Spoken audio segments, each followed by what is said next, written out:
Selamat pagi Gereja Tuhan, baik yang ada di Balai Sarbini maupun Anda yang menyaksikan secara online lewat live stream ataupun kanal-kanal YouTube dan kanal-kanal yang lainnya.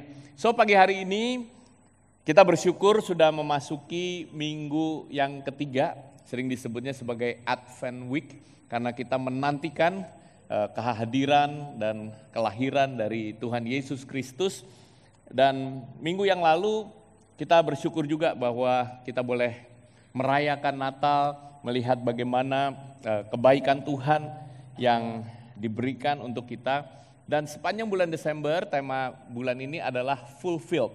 Semua katakan fulfilled. Fulfilled artinya tergenapi, karena janji Allah, nubuatan-nubuatan tentang juru selamat itu tergenapi pada waktu kelahiran Tuhan Yesus Kristus. Minggu yang lalu Pastor Andi sudah sharing juga bagaimana Yesaya 9 ayat yang kelima yang kita akan baca sama-sama. Kalau sudah ada bisa dibaca bersama-sama. Yesaya 9 ayat yang kelima. Yuk kita baca sama-sama ya ayat ini 2, 3. Sebab seorang anak telah lahir untuk kita, seorang putra telah diberikan untuk kita. Lambang pemerintahan ada di atas bahunya dan namanya disebutkan orang, penasehat ajaib, Allah yang perkasa, Bapa yang kekal, Raja damai. Sebagai penasehat yang ajaib, ini minggu lalu saya review sedikit, Pastor Andi mengatakan bahwa dia Tuhan yang work with us. Dia bekerja bersama dengan kita. Kemudian sebagai Allah yang perkasa, dia works over us. Sebagai Allah yang perkasa, dia berkuasa menolong kita. Kalaupun ada tekanan, ada kuk, dikatakan beban dari Tuhan, kuknya dari Tuhan itu ringan dan enak. Dan hari ini kita akan lanjutkan mengenai everlasting Father. Bapa yang kekal, bagaimana dia works for us. Nah sebagai seorang bapak, saya tahu punya 4 anak lagi, bagaimana harus menyediakan untuk anak-anak. Kalau anak 1, tadi ya seperti tadi kita doakan buat Rudy dan Cindy, Liam, baru 1 gitu, kayaknya udah pikirkan 4. Memang dari waktu ke waktu pasti saya akan memikirkan dan saya bekerja, melayani, berusaha provide untuk anak-anak kami. Nah, kalau berbicara mengenai Bapak, bagaimana sebenarnya pengalaman Anda dengan Bapak Anda, dengan ayah Anda? Bagaimana ketika Anda mengingat mengenai ayah Anda? Saya sudah nggak punya papa lagi karena papa udah kembali ke rumah Bapak di sorga. Tetapi saya mempunyai banyak kenangan-kenangan yang indah. Ada satu video yang saya lihat mengenai anak-anak dan mengatakan mengenai bapaknya itu bahwa bapaknya itu seperti pahlawan untuk dia. Ya suatu waktu ada conversation bapak dengan anak, lalu ditanya kepada si anak oleh bapaknya, kamu hari ini mau pakai kostum apa? Dia untuk pahlawan, gitu ya. Dia bilang dia pegang kostum Spider-Man gitu ya. Dia mau pakai tapi dia bilang saya udah pakai ini beberapa tahun, saya mau ganti kostum yang lain. Gitu ya. Jadi dia nggak mau pakai kostum Spider-Man-nya, lalu dia masuk. Tiba-tiba beberapa menit kemudian dia keluar gitu, terus dia pakai jas gitu, pakai kemeja, ada dasi, agak berantakan gitu, agak gombrong gitu, karena dia pakai baju bapaknya gitu. Lalu bapaknya bilang, loh ini siapa? Ini superhero siapa? Dari planet mana gitu ya? Lalu anaknya dengan ketakutan, oh no, Dad, this is your costume. You are my superhero. Waduh, saya nonton itu aja saya mengatakan, wah mudah-mudahan ini ada anak-anak saya juga dari waktu ke waktu. Sekarang sih mereka udah nggak gitu, tapi ada momen waktu itu Alvin masih kecil, dia pakai yang seperti itu. Dan momen-momen seperti itu merupakan momen yang indah ya untuk seorang anak maupun seorang papa. Beberapa dari kita, saya percaya punya pengalaman yang indah dengan papa kalian juga. Tapi ada juga yang mungkin nggak punya pengalaman yang indah dengan papanya. Apakah mungkin seperti papa saya, dia waktu lahir papanya sudah meninggal. Jadi dia nggak pernah ngerasain punya papa. Atau ada beberapa yang papanya mungkin sudah meninggalkan keluarga dan sebagainya, atau mempunyai pengalaman yang kurang baik. Ada satu pesan dari papa saya, dan dia bilang ini pada waktu sebenarnya saya mau studi ke Amerika di airport sebelum saya naik pesawat. Dia mengatakan ini, I love you my son, ya, saya mengasihi kamu, tapi lebih daripada papa bisa mengasihi kamu, kamu punya papa di sorga yang jauh lebih mengasihi kamu daripada saya. Dan perkataan itu saya ingat terus sampai hari ini, dan perkataan itu pun yang saya katakan kepada anak-anak kami, bahwa mereka itu punya Bapa di surga yang mengasihi jauh lebih besar daripada Bapa di dunia bisa mengasihi. Nah, sekarang kembali kepada everlasting Father. Kalau kita berbicara mengenai everlasting Father, dan ini berbicara mengenai Yesus yang dinubuatkan oleh Nabi Yesaya di Yesaya pasal 9, kira-kira 700 tahun sebelum kelahiran Tuhan Yesus di kota Bethlehem. Dia mengatakan akan ada yang dilahirkan dan dia akan disebut everlasting Father. Jesus everlasting Father. Jadi jangan bingung juga, ini bukan pribadi dalam satu Allah Trinitas ya, tentang Allah Bapa, Allah Putra, dan Allah Roh Kudus. Jangan bingung bahwa tiba-tiba Yesus ini sekarang menjadi Bapa, bukan begitu. Tapi ada prinsip di dalam everlasting Father ini yang kita bisa pelajari pada pagi hari ini. Kata everlasting berarti ada satu hal mengenai kekekalan, everlasting, mengenai kekekalan. Dan melalui Yesus kita bisa belajar ya bagaimana dia bisa mengenalkan Bapa. Dia bisa membawa Bapa itu kepada umat manusia. Di dalam Wahyu pasal yang ke-1 dikatakan aku ini Yesus ya, ini adalah Alfa dan Omega, firman Tuhan Allah yang ada dan yang sudah ada dan yang akan datang.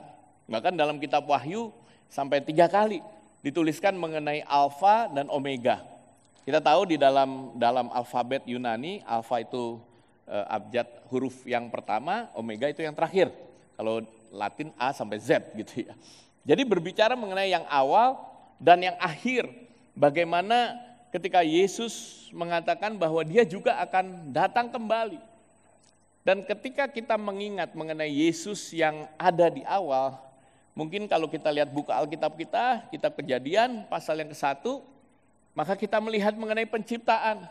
Dan dikatakan di situ berfirmanlah Allah, jadilah terang. Dan ketika itu terang jadi. Berarti firman itu sudah ada dari mulanya.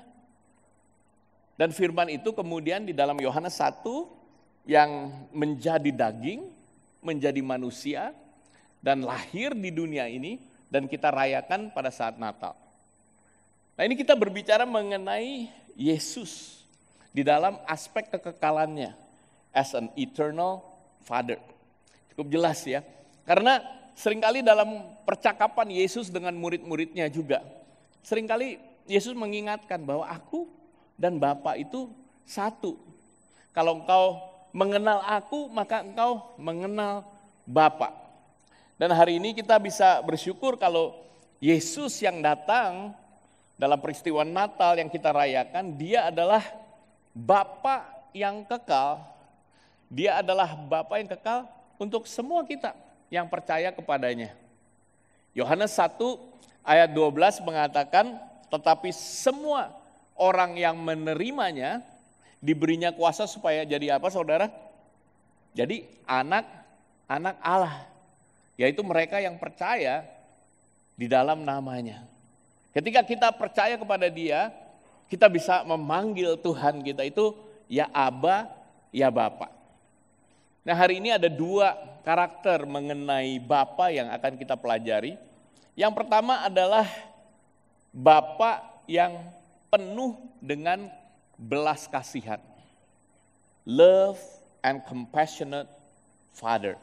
Bapa yang penuh dengan kasih, penuh dengan belas kasihan. Ketika Yesus datang ke dunia, dia itu berjalan berkeliling dari kota ke kota, dari desa ke desa. Dan kemudian dituliskan di dalam Matius pasal yang ke-9, ketika Yesus melihat orang banyak, maka dikatakan tergeraklah hati Yesus oleh belas kasihan kepada mereka. Tergerak kenapa? Karena mereka lelah, terlantar, seperti domba yang tidak bergembala. Dari waktu ke waktu saya juga merenungkan ketika saya berjalan, saya melayani, saya bertemu dengan orang. Apakah saya masih mempunyai kasih? Apakah saya mempunyai compassion? Kalau orangnya baik biasanya no problem untuk mengasihi orang-orang yang baik hati, yang murah hati, yang traktir saudara. Tapi kadang-kadang ada kita berjumpa dengan orang-orang dalam tanda kutip gitu ya, nggak gitu menyenangkan.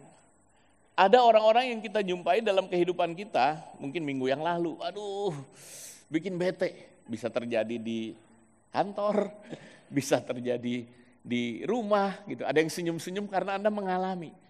Karena itu sesuatu yang real. Kita bertemu dengan manusia, nggak semua manusia itu menyenangkan. Tetapi firman Tuhan katakan, tetapi Yesus meneladankan ketika dia melihat nih orang yang begitu punya banyak masalah, maka dikatakan tergeraklah hatinya oleh belas kasihan. Dan ini adalah pertanyaan yang saya tanyakan juga kepada diri saya dari waktu ke waktu, kalau saya lagi merenung malam, doa pagi. Tuhan jangan sampai saya ini kehilangan kasih dan belas kasihan kepada orang-orang. Mereka yang lelah, mereka yang gak ngerti tujuan hidupnya, mereka yang gak tahu apa yang harus dilakukan. Lord, help me to have that compassion. Dan Yesus yang datang 2000 tahun yang lalu, yang kita rayakan kelahirannya, dia adalah Tuhan yang penuh dengan belas kasihan. Dalam bahasa Ibraninya, ini adalah splagnisomai, yang menggambarkan perasaan yang sangat mendalam, yang menggambarkan satu kasih yang tanpa syarat. Dalam bahasa kerennya nih empati, punya empati yang luar biasa, yang mendorong dia untuk melakukan sesuatu.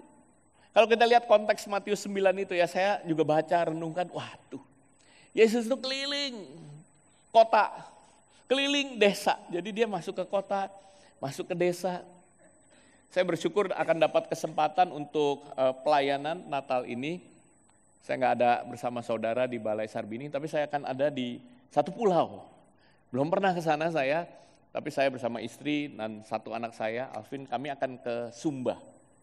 Dan saya udah mulai berdoa. Di sana ada kota, ada pelayanan, saya dijadwalkan juga di desa.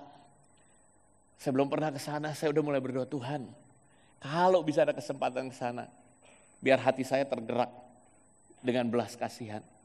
Dan kemudian saya juga berdoa, Tuhan, aku mau supaya kasih-Mu itu mengalir dan menjamah banyak orang. Dan itu adalah alasan mengapa Yesus datang ke dunia ini. Dia datang ke dunia ini untuk boleh hadir dan ada dan mencurahkan kasih-Nya, kasih dari Bapa di sorga kepada Bapak, Ibu, Saudara yang ada di tempat ini maupun yang menyaksikan online. Supaya dia bisa memberikan kelegaan, dia bisa mendatangkan keselamatan itu di dalam kehidupanmu. Ibrani pasal 4. Ayat 15 dan 16 dituliskan mengenai imam besar. Imam besar yang kita punya bukan imam besar yang tidak dapat merasakan kelemahan-kelemahan kita. Ini berbicara mengenai Tuhan Yesus. Kalau imam besar di perjanjian lama, mereka 1 tahun sekali masuk di dalam kemah, masuk di dalam ruang maha kudus untuk membawa korban dan kemudian meminta yang namanya pengampunan untuk umat Israel. Tetapi Yesus imam besar, yang dikatakan di dalam kitab Ibrani ini bukan imam besar yang gak bisa merasakan kelemahan kita. Sebaliknya sama dengan kita dikatakan ia dicobai hanya tidak berbuat dosa. Yesus datang ke dunia ini sebagai manusia. Dia 100% manusia, dia merasakan apa yang namanya lapar, merasakan apa yang namanya dicemooh, disiksa, dia merasakan apa yang namanya dihina, dia bisa merasakan kesedihan, karena dia adalah 100% manusia. Tapi gak cuma 100% manusia, He is God. Dia adalah Allah yang perkasa, dia adalah everlasting Father, dia adalah Raja damai. Dan pagi hari ini kalau kita diingatkan, dikatakan dia dicobai tapi nggak berbuat dosa. Itu sebabnya ketika kita bergumul, ketika kita menghadapi masalah, sebagai orang percaya, kita harus melakukan ini. Marilah kita dengan penuh apa saudara? Penuh keberanian untuk menghampiri tahta kasih karunia. Supaya kita boleh terima rahmat-Nya. Supaya kita boleh menerima kasih karunia-Nya dan mendapatkan pertolongan kita pada waktunya. Berapa dari Bapak Ibu Saudara pagi hari ini butuh pertolongan dari Tuhan? Can I see Tuhan? Siapa yang butuh pertolongan? Yuk saya mau berdoa. Tetap angkat tangan saudara. Bapak Surgawi, aku berdoa pagi hari ini sebagai anak-anak-Mu kami mengangkat tangan karena kami butuh pertolongan-Mu. Dan kami tahu hadirat-Mu ada di tempat ini. Hadirat-Mu ada di setiap ruangan di mana kami menyaksikan secara online. Engkau Bapa yang baik, Engkau Allah yang maha hadir, Engkau Allah yang maha tahu. Dan bahkan pagi hari ini aku berdoa Tuhan, di dalam setiap pergumulan kami, anak-anak-Mu Tuhan, Engkau Allah yang penuh dengan belas kasihan. Dan kami datang menghampiri tahta kasih karunia untuk mendapatkan pertolongan kami. Dan pertolongan-Mu Tuhan tidak pernah terlambat di dalam nama Tuhan Yesus. Kita semua yang percaya katakan, amin, amin, amin, amin. Beri tepuk tangan untuk Tuhan kita. Yesus sebagai everlasting Father, dia selalu ada untuk kita.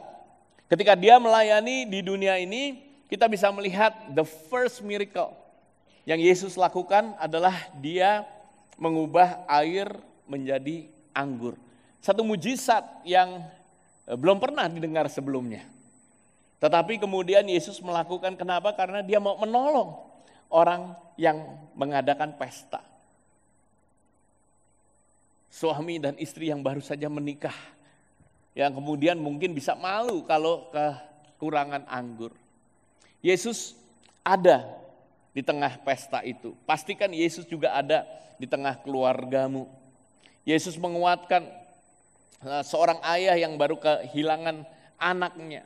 Dia mengatakan jangan takut, jangan takut. Dan Yesus melakukan mujizat membangkitkan anak itu. Yesus mendengar teriakan dari orang-orang yang lemah, teriakan dari orang kusta yang dijauhi oleh masyarakat.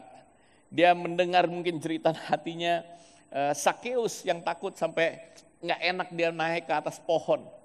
Dan kemudian Yesus mampir ke rumahnya. Ada hal-hal yang Yesus lakukan ketika dia melayani di muka bumi ini yang menandakan bahwa Yesus itu hadir.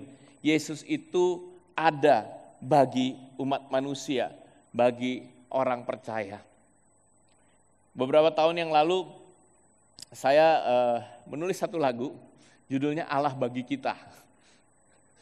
Ada yang ketawa berarti yang tahu, Matthew tahu dia, karena dia sudah hadir pada waktu itu.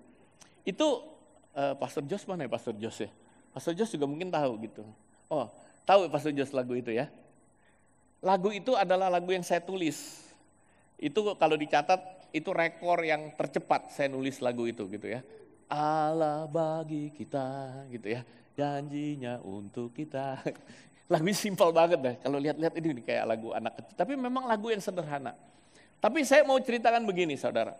Di refnya tuh ditulis selalu melindungi, menyediakan, membebaskan, mengasihi dan membuat kita menang. Itu ada 5 poin. Kenapa saudara 5 poin? Karena 5 poin itu adalah khotbah malam tahun baru dari Pastor Jimmy. 96 mau masuk ke 97 saudara. Zamannya dulu mau masuk kota pujian. Jadi waktu itu saya nyatet khotbah. Jadi ada gunanya Bapak Ibu Saudara yang di rumah juga nyatet khotbah. Siapa tahu bisa jadi lagu gitu ya. Karena benar, saya pulang, ini saksi hidupnya adalah istri saya. Pulang udah after midnight, dia langsung tidur, udah ngantuk gitu, udah 1:30. Saya nggak bisa tidur. Somehow firmannya 5 poin itu, Pastor Jimmy sharing dari Roma 8 ayat 31 dan seterusnya. Lalu 5 poin itu saya renungkan, terus saya ada di atas keyboard, saya nyalain keyboard, terus saya main, udah. Yaitu Allah bagi kita. Langsung jadi saudara. Within 15 minutes kira-kira. Ya, beri tepuk tangan untuk Tuhan. Walaupun lagunya udah jarang dinyanyiin gitu. Cuma saya ini tiba-tiba keinget aja. Kenapa saudara? Karena Allah bagi saudara itu. Yang Pastor Andi bilang, He's a everlasting Father.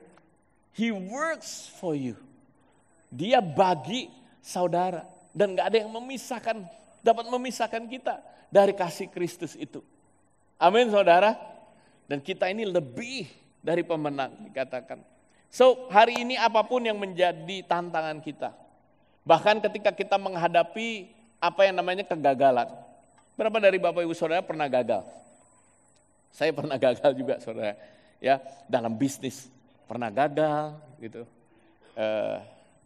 Kalau beli saham gak semuanya naik, ada yang turun juga.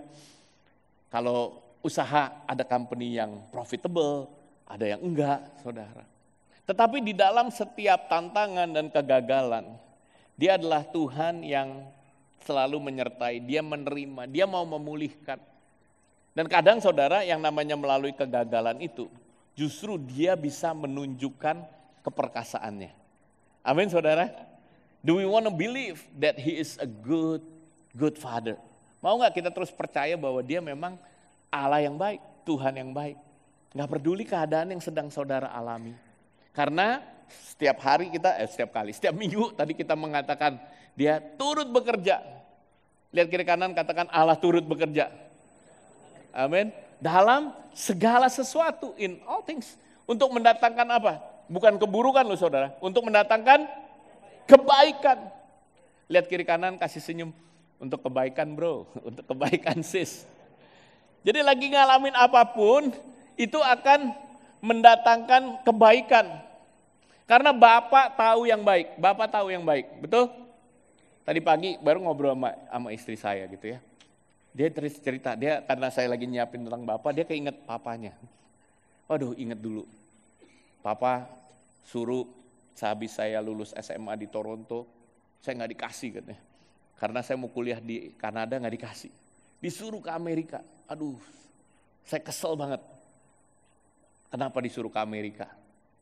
Tapi akhirnya karena ya bapaknya yang bayarin, ya mau gak mau dia mengikuti untuk ke Amerika. Dan ternyata bapaknya itu sangat berhikmat dan mendengar suara Roh Kudus. Coba kalau gak dibilang ke Amerika, Grace gak ketemu saya.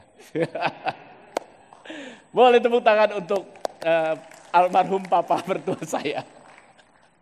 Ya, poinnya apa saudara? Kadang-kadang kita gak ngerti, tapi kita punya everlasting Father. Amin. Dia tahu He's from the beginning, He's Alpha. Dan juga beta, gamma, delta. Maksudnya He's always there. Alpha sampai omega, saudara. Yang awal dan yang akhir. He's all knowing God. Dia Allah yang maha tahu. Janganlah kamu sok tahu.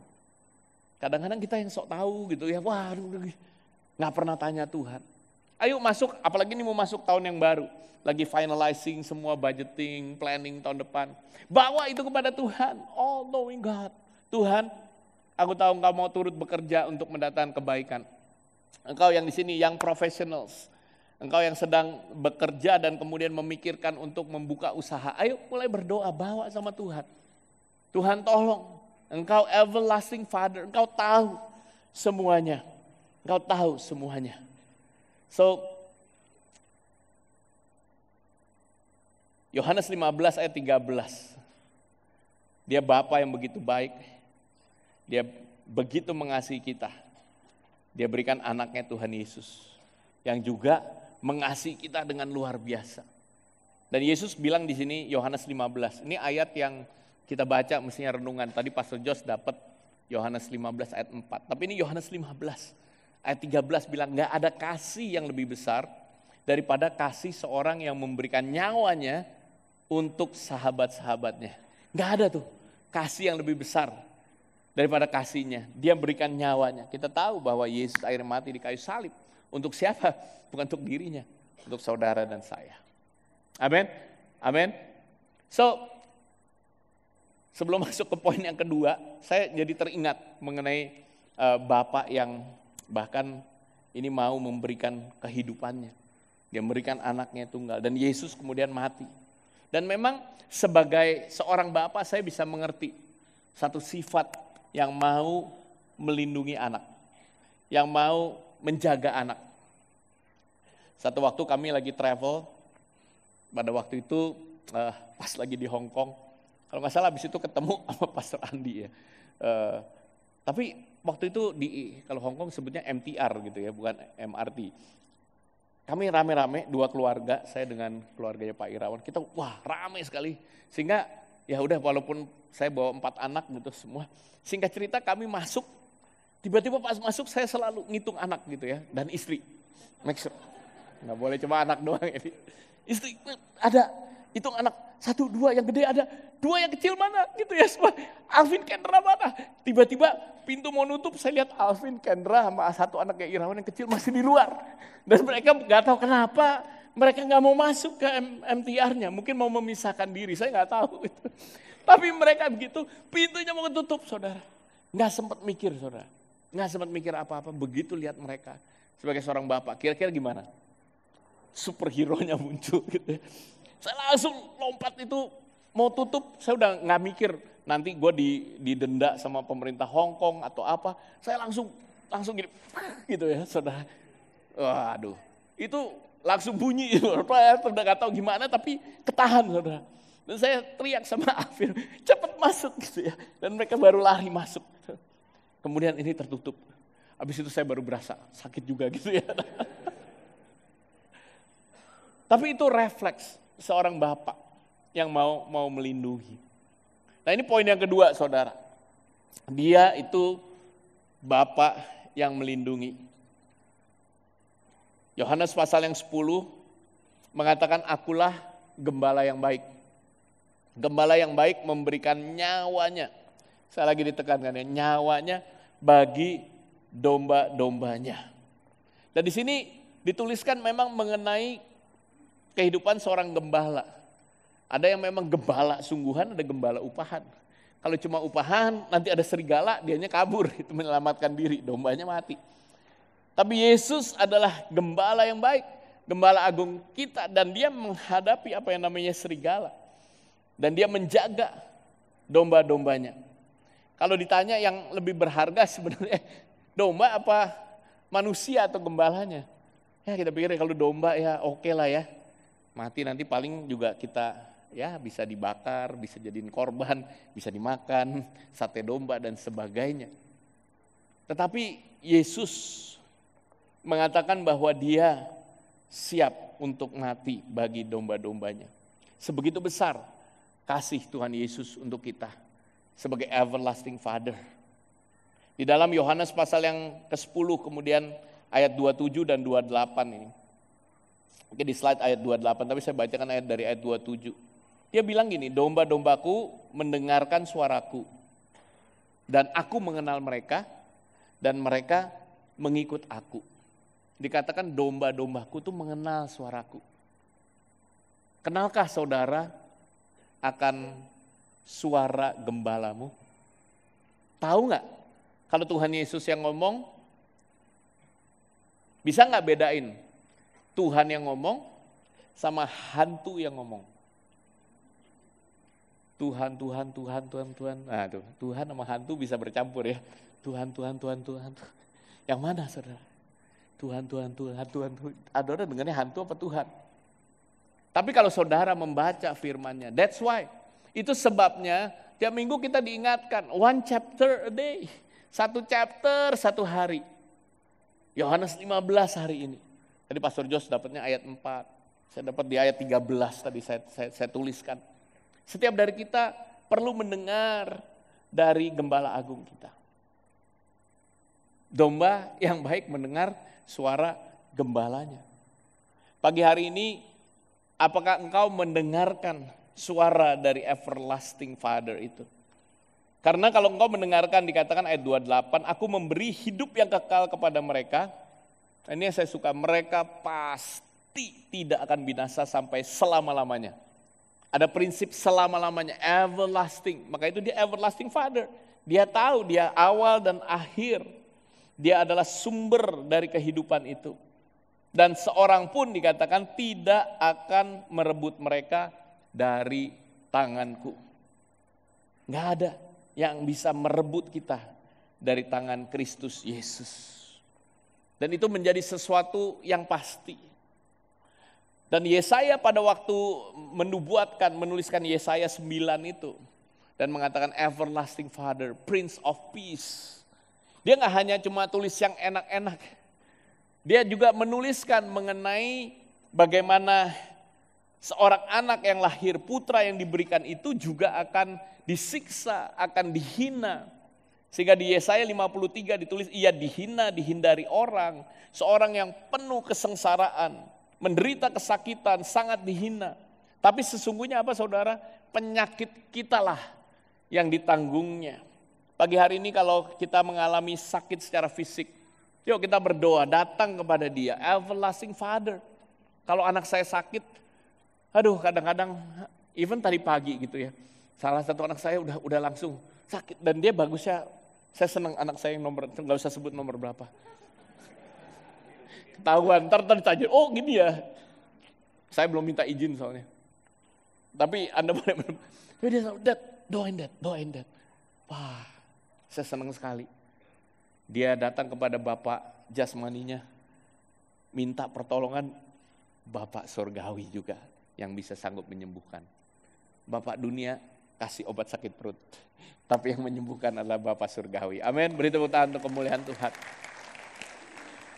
So he is an everlasting God.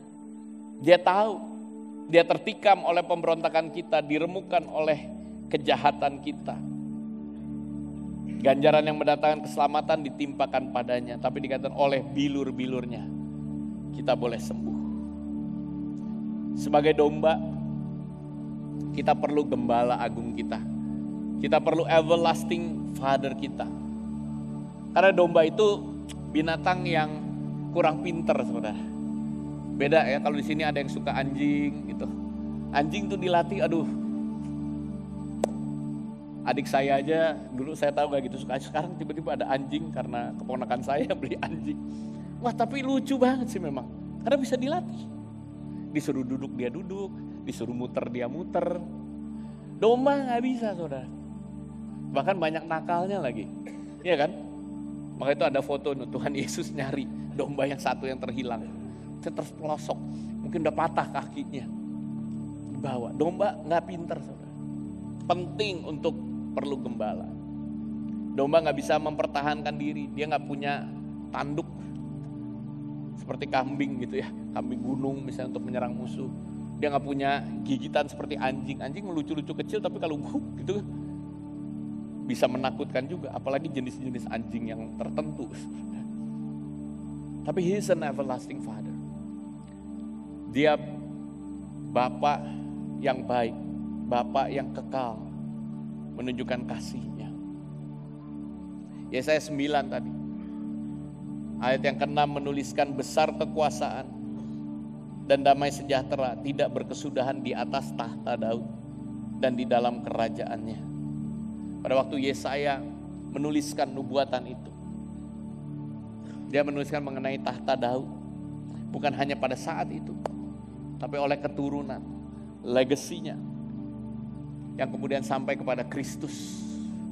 Dan dikatakan ini adalah sesuatu yang everlasting.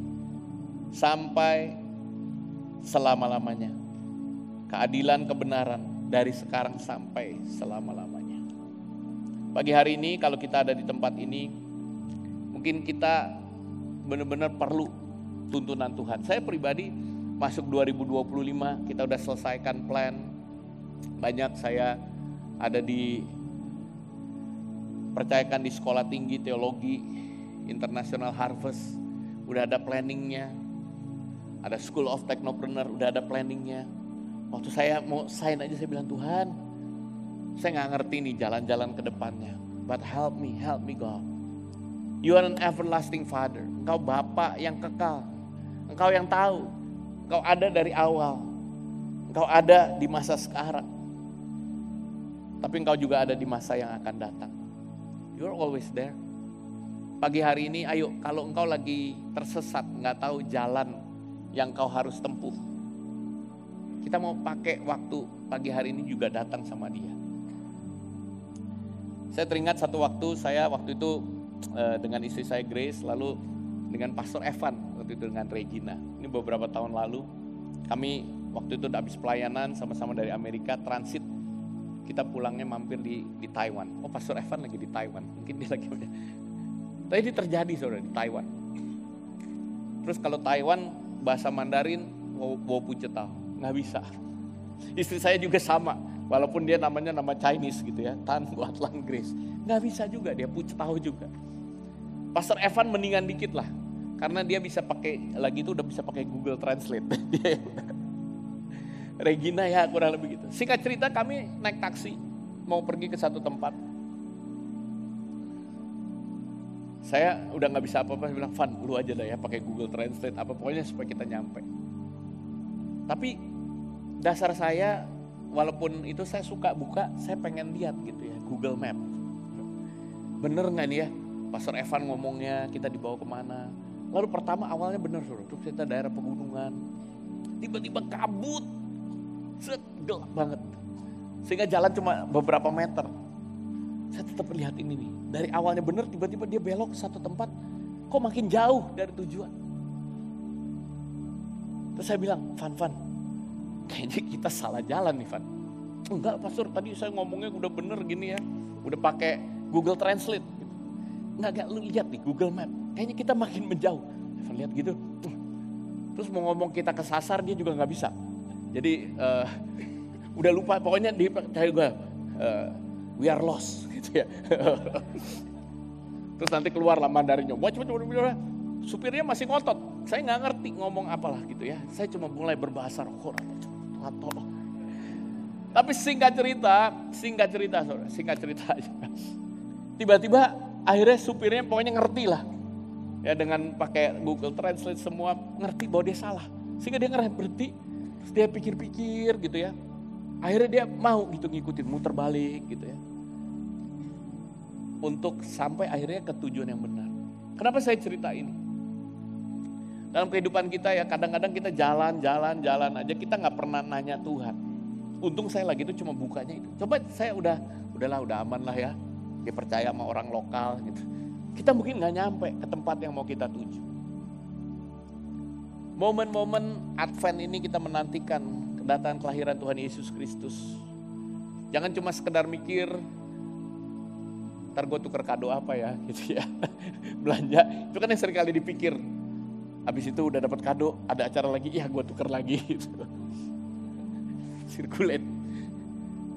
Jangan cuma mikir mengenai itu, but think about what your heavenly Father have in store for you. Pikirkan apa yang Bapa Surgawi itu siapkan buat saudara. Dia gak cuma memberikan anaknya, Tuhan Yesus, yang dikatakan mati buat kita.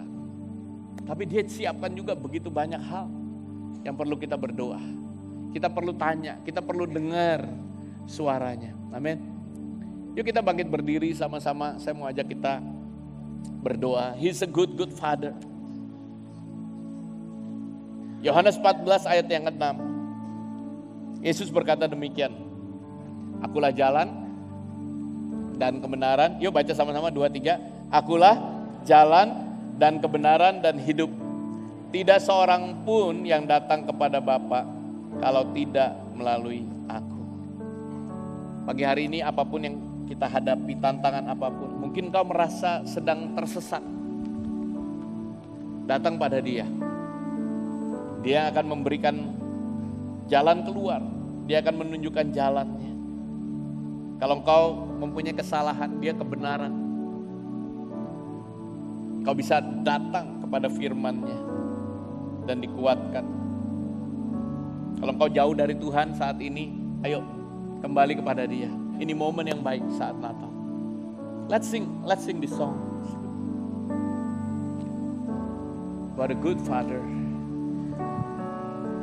Dan izinkan setiap firman ini tertanam dalam hati kita. Good Father, who you are,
jalan-jalan-Mu sempurna.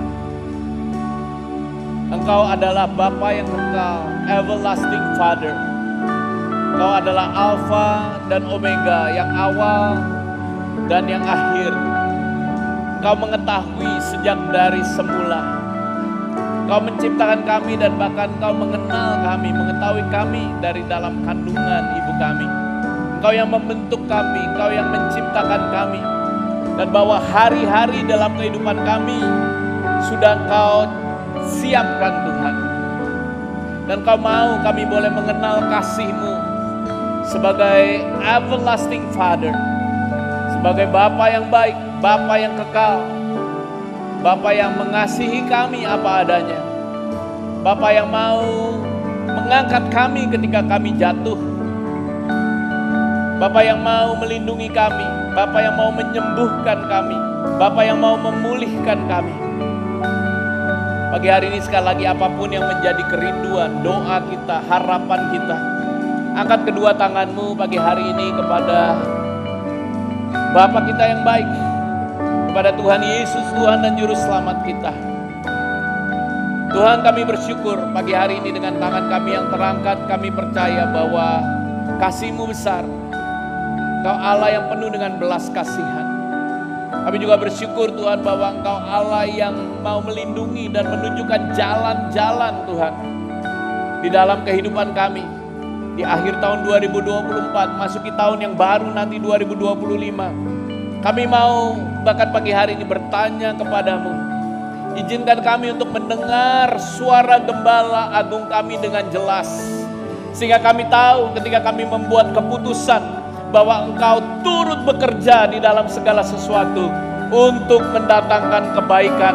Terima kasih Tuhan untuk apa yang Kau berikan sepanjang 2024. Terima kasih untuk kesehatan, terima kasih untuk keberhasilan, keuntungan. Kami bersyukur juga Tuhan, kadang-kadang kami mengalami masalah, kegagalan. Tapi lewat semua itu Tuhan, kami percaya bahwa Engkau Allah yang gak pernah meninggalkan kami. Engkau mengasihi, melindungi kami. You're God of love and compassion. Dan Kau mau melindungi dan menunjukkan jalan yang harus kami tempuh. Karena Engkau jalan kebenaran dan kehidupan. Terima kasih Tuhan. Kalau kami jauh Tuhan, biarlah Natal ini kami boleh kembali mendekat kepadamu. Kami boleh mendekat kepadamu Tuhan. Kami membuka hati kami juga untuk Kau boleh menjadi Tuhan dan Juru Selamat dalam kehidupan kami. Terima kasih Tuhan.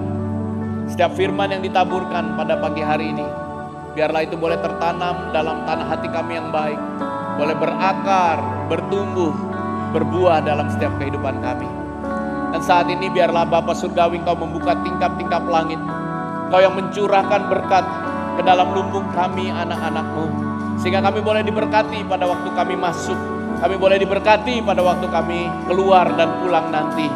Tuhan, Kau yang memberkati setiap pekerjaan kami, Kau memberkati usaha kami, Kau memberkati studi kami, Kau memberkati pelayanan kami, Kau memberkati keluarga kami, sehingga keluarga kami dipenuhi dengan iman, pengharapan, kasih, dan kekudusan. Kami sebagai anak-anak-Mu boleh terus naik dan tidak turun, menjadi kepala dan bukan ekor, dan kuasa daripada Engkau sendiri, kuasa dari Roh Kudus yang boleh menyertai kami senantiasa, mulai pagi hari ini sampai selama-lamanya, karena Engkau adalah everlasting Father kami. Mengucap syukur di dalam nama Tuhan Yesus Kristus. Setiap kita yang percaya boleh katakan amin, amin. God bless you. Have a great Sunday. Silakan berfellowship dalam iCare. So Merry Christmas to all of you. God bless.